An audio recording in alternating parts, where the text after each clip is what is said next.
Okay, so why is volunteer engagement so important to nonprofits?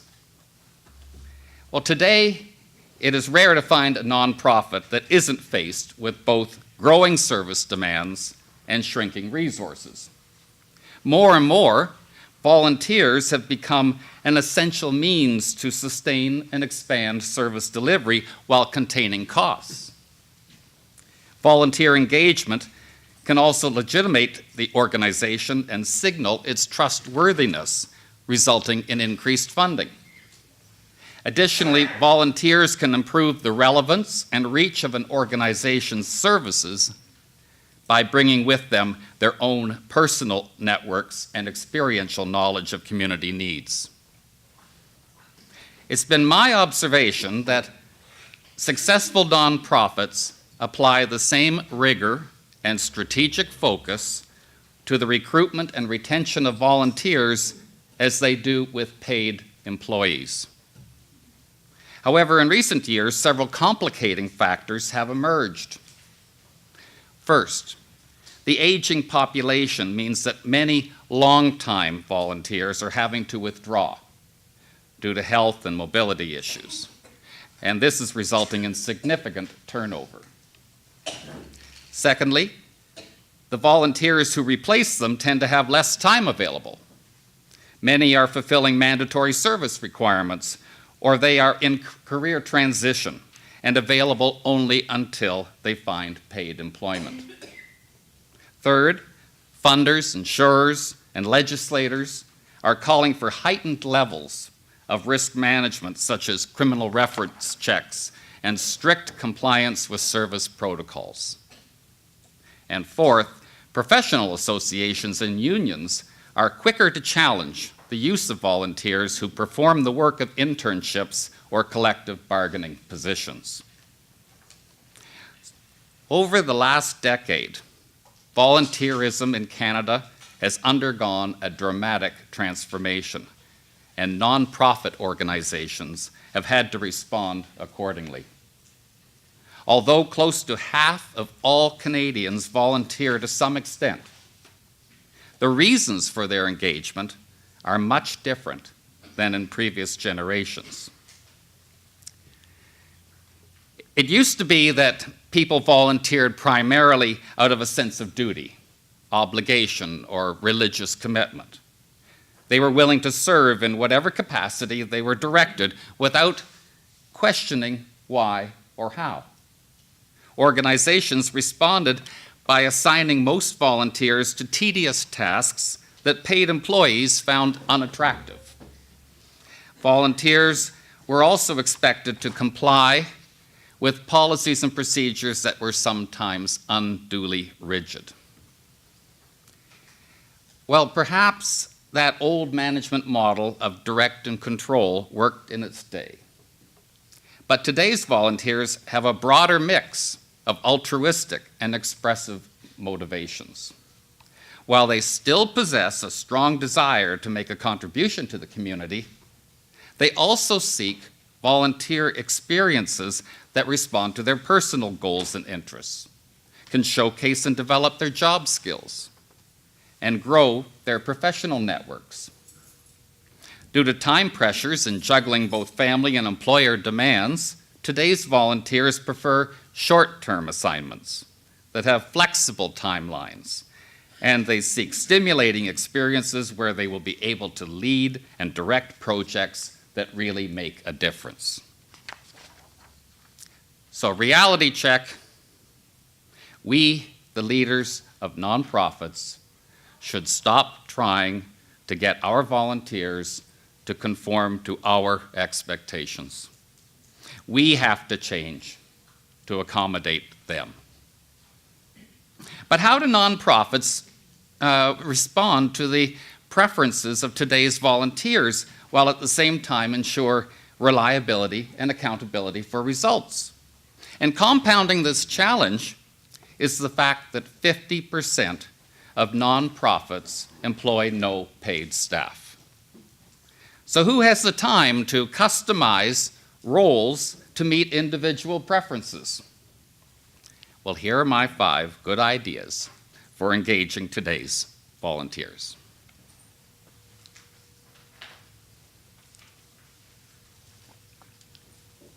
I made you wait for that. Okay. First of all, create a variety of roles.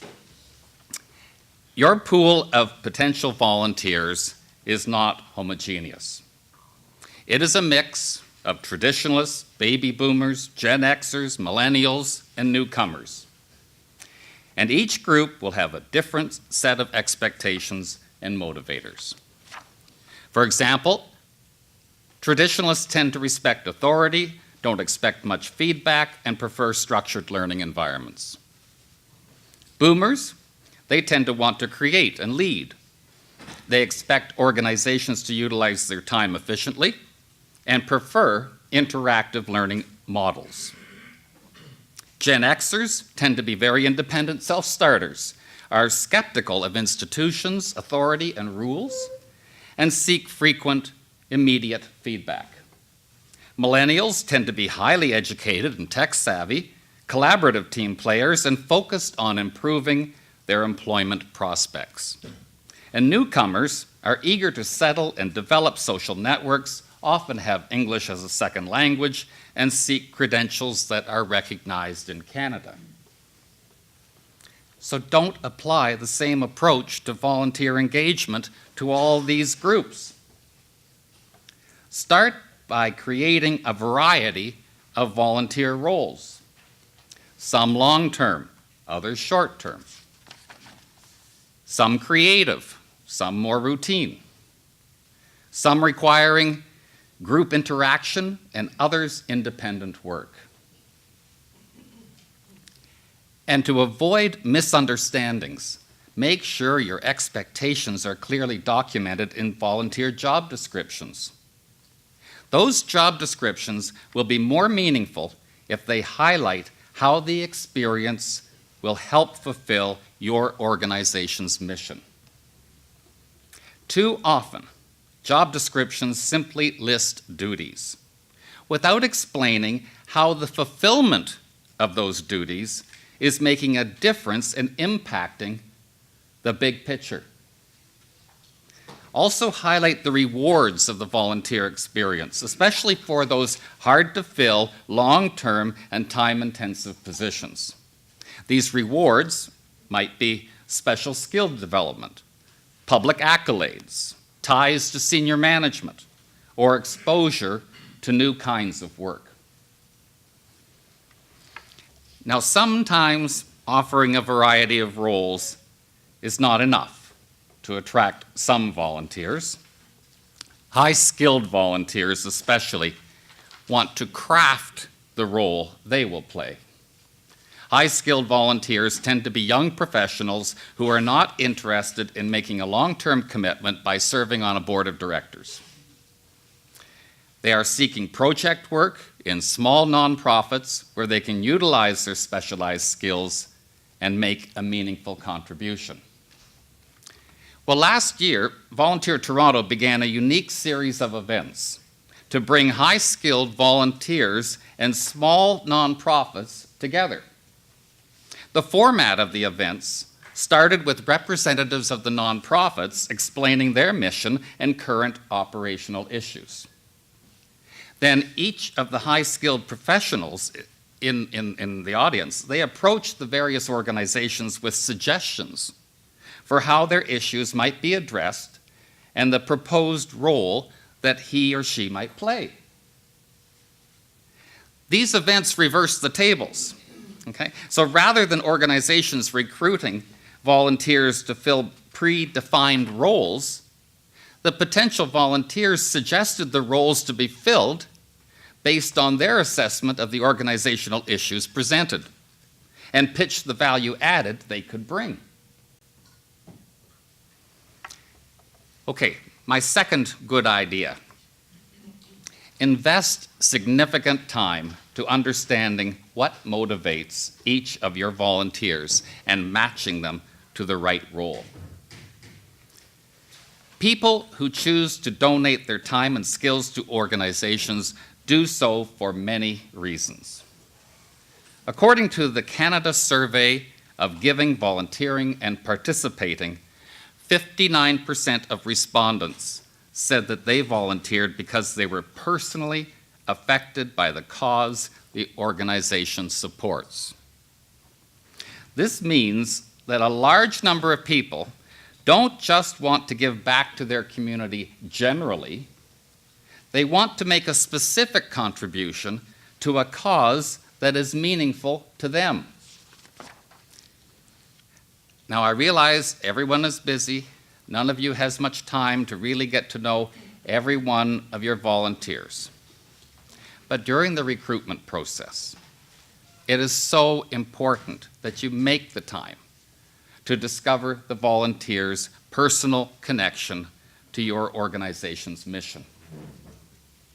Frankly, if I were looking for a volunteer with certain professional expertise, I would rather have someone with a deep personal connection to our cause with basic professional credentials than someone with superlative professional credentials with little connection to our cause. In my experience, passion for the organization's mission is the most important determinant for successful volunteer engagement.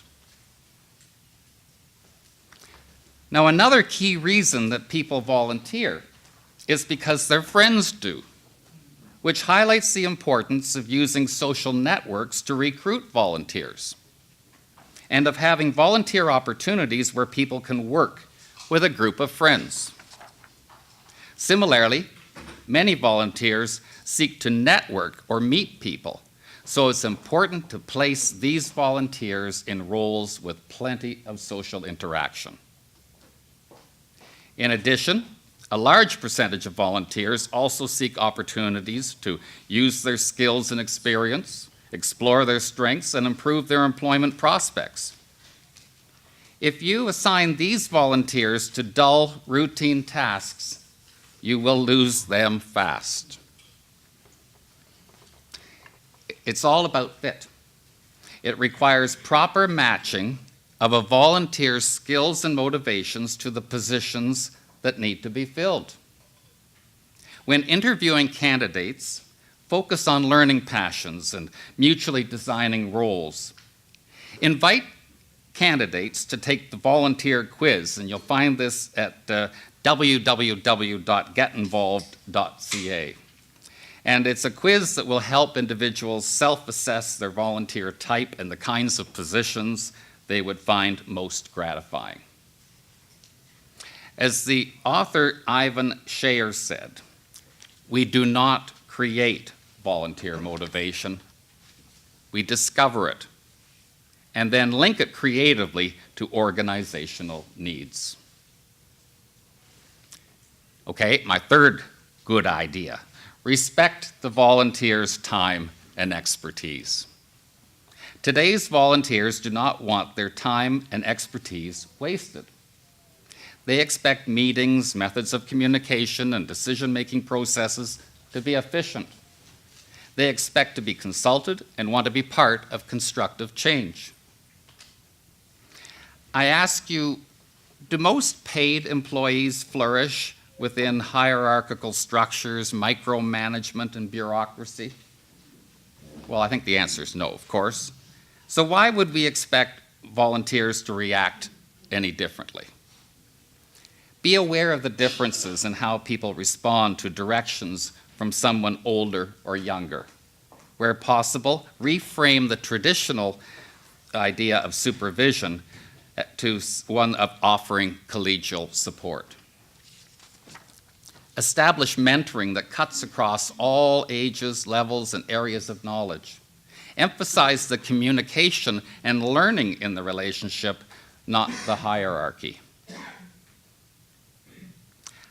I also suggest that you frequently solicit feedback on a volunteer's comfort with the level of responsibility and time required, whether they are bored and seek a change, and their suggestions for improvement. Whenever possible, encourage Gen Xers and millennials to challenge the status quo. Many are very skilled at this. accommodate self-forming groups, cross-department teams, and ad hoc volunteering in order to problem solve and respond to changes quickly. Be mindful that if someone's first volunteer experience is positive, their commitment to volunteering will likely be lifelong. Conversely, negative experiences can result in people never volunteering again. At Volunteer Toronto, we have a youth auditors service in which youth assess the youth friendliness of volunteer programs and nonprofits. Each year, we train dozens of youth in conducting operational audits, and then we link those youth with nonprofits that are trying to attract more youth volunteers. The youth auditors evaluate the volunteer management policies and practices in the nonprofits and prepare reports describing their observations, conclusions, and recommendations for improved youth engagement. As a result of our program, participating nonprofits have modified their approach to youth volunteerism.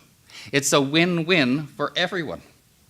Nonprofits report increased success in retaining youth volunteers, and the youth feel their efforts are making a difference, something that is not always evident in the mundane tasks youth volunteers are normally assigned.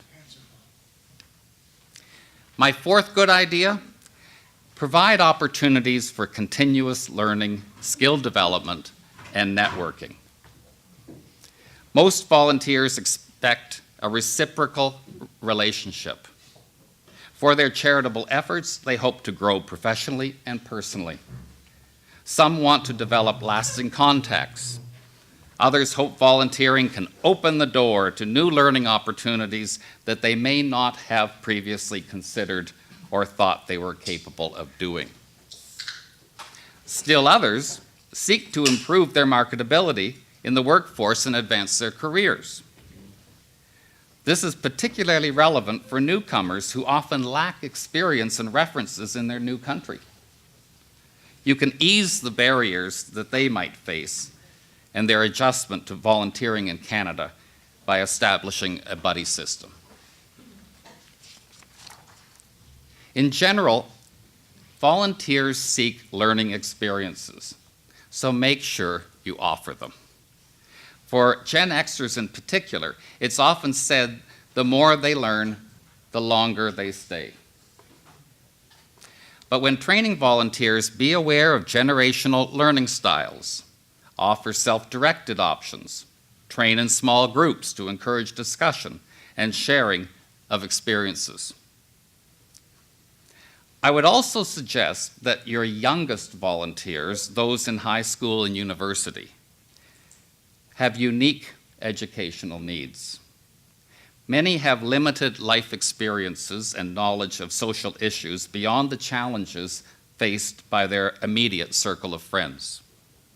For them to become passionate about your cause, they will likely need extra orientation and awareness raising of the issues that you're attempting to remedy and why. It's only through this process that they can relate to and empathize with the people affected. And to drive this point home, I want to tell you about another program that Volunteer Toronto offers, our Youth Leaders Program. In this program, we gather a group of youth together and we facilitate discussions about various social issues, such as mental health or hunger or substance abuse. And then we ask the youth participants to research the urgency and scope of the issues, identify the organizations who are addressing them and how, and then to brainstorm alternative approaches. And next, we help participants produce media pieces and videos to raise public awareness of the social issue that resonates most with them. Now, you might ask, what does the production of videos have to do with volunteering? The youth did not work directly for people or nonprofits who deal with these social issues. However, our Youth Leaders Program addresses a vital first step to ensuring lifelong volunteer engagement. engagement begins by learning about and getting passionate about serious social issues.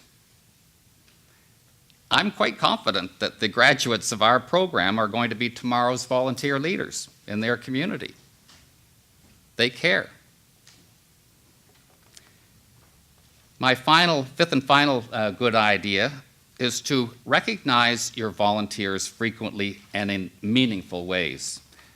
Recognizing the contributions of your volunteers is one of the most important things you can do to increase retention in your volunteer program.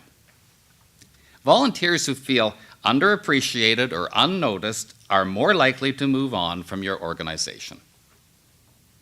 If the staff members who supervise volunteers don't seem to value their work, it suggests that their contribution to your organization isn't meaningful. This can lead to a lack of commitment and low motivation, and eventually to the loss of good volunteers. By regularly recognizing volunteer contributions in a meaningful way, you're showing your volunteers that they're valued, that the time and effort they contribute to your organization is appreciated, and that they're considered integral members of your team. Try to personalize recognition so that each volunteer is recognized in a way that's meaningful to them. For example, a volunteer who's motivated by wanting to gain skills and prepare for the workforce might appreciate receiving a reference letter or a certificate outlining the training they've received and the tasks they've accomplished. But this form of recognition may not be as meaningful to someone who just wants to contribute to your organization's cause. That type of volunteer might prefer to hear about the program they volunteer for and how it has made an impact in the community and how volunteer contributions make the program possible. No matter what form of recognition you choose, it should be honest and sincere and should be delivered in a timely and appropriate way. According to a volunteer recognition study released by Volunteer Canada, 80% of volunteers said they prefer most when they are told about the impact of their work and thanked informally in person. The least popular form of recognition amongst volunteers, at less than 20%, is formal events like volunteer appreciation banquets. So why is the most common practice amongst nonprofits to host an appreciation dinner in which certificates are handed out to honor those who have put in the most time? The needs of today's volunteers require nonprofits to rethink their volunteer recognition strategies. It can be difficult to make large-scale events personal. Appreciation banquets should only be used in combination with other recognition strategies that are less formal and focus more on individual volunteers.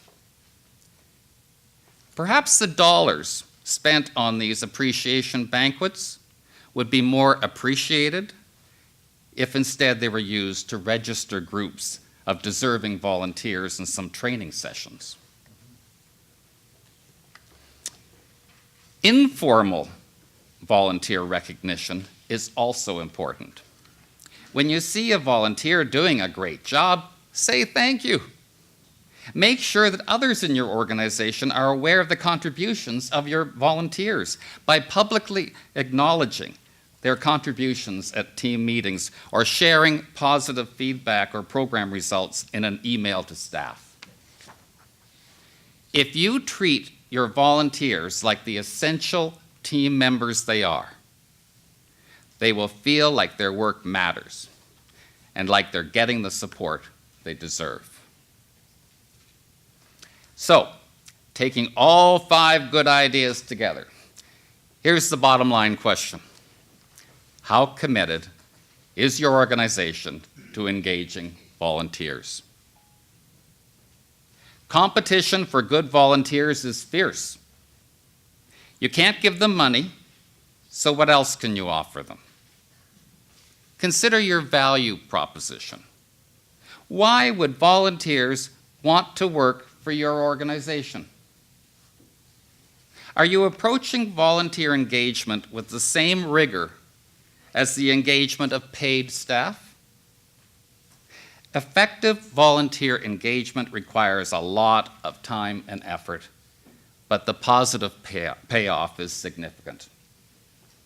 Unfortunately, insufficient time and effort can result in equally significant negative consequences. So my advice, stay flexible. And I thank you very much for your attention.